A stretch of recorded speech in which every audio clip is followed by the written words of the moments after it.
বাবা সাহেব আম্বেদকর এডুকেশন ইউনিভার্সিটির আন্ডারে যে বিএড কলেজগুলি আছে, ফরম্যাট অনুযায়ী আজকে আপনাদের বিএড কোর্স নিয়ে আলোচনা করছি। তার আগে বলি, আমার বিএডের semester 1, semester 2, semester 3, semester 4 practicum বই আছে।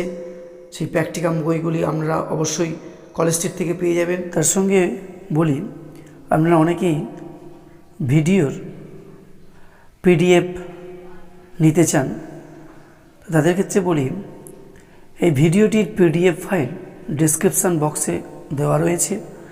পিডিএফ ফাইলটির পাসওয়ার্ড ভিডিওর মধ্যে রয়েছে, আপনারা ভিডিওটি দেখুন। আজকে ইতিহাস বিষয়ের বিএডের একটি লার্নিং ডিজাইন নিয়ে আপনাদের আলোচনা করছি।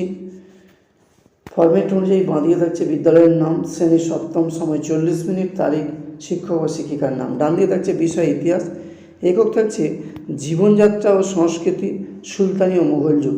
উপায় হিসেবে থাকছে বাংলা স্থাপত্য রীতি ও সুলতানি ও মুঘল যুগের শিল্পকলা। পুরোটাই থাকছে আজকের পাঠ হিসাবে। শিখনের লক্ষ্য উদ্দেশ্য থাকছে স্মরণ করা না শিক্ষার্থীরা কত খ্রিস্টাব্দে মুসলমান শাসন বাংলাদেশে ছড়িয়ে পড়ে তা বলতে পারবে। অনুধাবন করা না শিক্ষার্থীরা সুলতানি চিত্রশিল্পের ধারা মুঘল যুগে আরও উন্নত হয় কেন তা ব্যাখ্যা করতে পারবে। প্রয়োগ করা না শিক্ষার্থীরা বাড়ি এবং মন্দিরগুলো কেন ঢালু ছাঁচে তৈরি হয় তার কারণ নির্ণয় করতে পারবে। তাদের বিশ্লেষণ করা না শিক্ষার্থীরা বাংলা স্থাপত্য শিল্পের মূল 3টি পর্যায় সম্পর্কে বিশ্লেষণ করতে পারবে। মূল্যায়ন করা শিক্ষার্থীরা কোন সময় থেকে ইউরোপীয় ছবি আঁকার রীতিনীতির ছাপ মুঘল চিত্রশিল্পে পড়েছিল সে সম্পর্কে মূল্যায়ন করতে পারবে। সৃজন করা শিক্ষার্থীরা সুলতানি ও মুঘল যুগের সময়সীমা ধার্য করে একটি সময় তালিকা প্রস্তুত করতে পারবে। তারপরে যে পাঠের প্রেক্ষিতে শিক্ষার্থীদের বিশ্লেষণ রত্ন কী এ ধরনের প্রশ্ন থাকবে। তারপরে যে শিখন সহায়ক উপকরণের প্রস্তুতি ও নির্বাচন, সাধারণ উপকরণ হিসেবে চক, ডাস্টার, বোর্ড, বই। বিশেষ উপকরণ হিসেবে থাকছে চার্ট ও চিত্র তালিকা।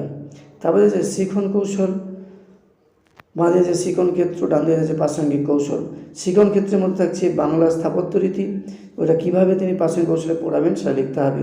প্রয়োজনীয় চিত্রকলা শিখন ক্ষেত্রে যদি থাকে প্রাসঙ্গিক কৌশলে কীভাবে তিনি পড়াবেন সেটা লিখতে হবে। কিছু গুরুত্বপূর্ণ তথ্য তিনি কীভাবে তিনি পড়াবেন সেটা লিখতে হবে। তারপরে হচ্ছে মূল্যায়নের নকশা, এখানে কয়েকটি প্রশ্ন থাকবে। তারপরে হচ্ছে দুর্বলতা নির্ণয়, যদি প্রয়োজন হয় পাঠের সংশোধন হিসেবে দুর্বলতা নির্ণয় করতে হবে শিক্ষার্থীদের উদ্দেশ্যে।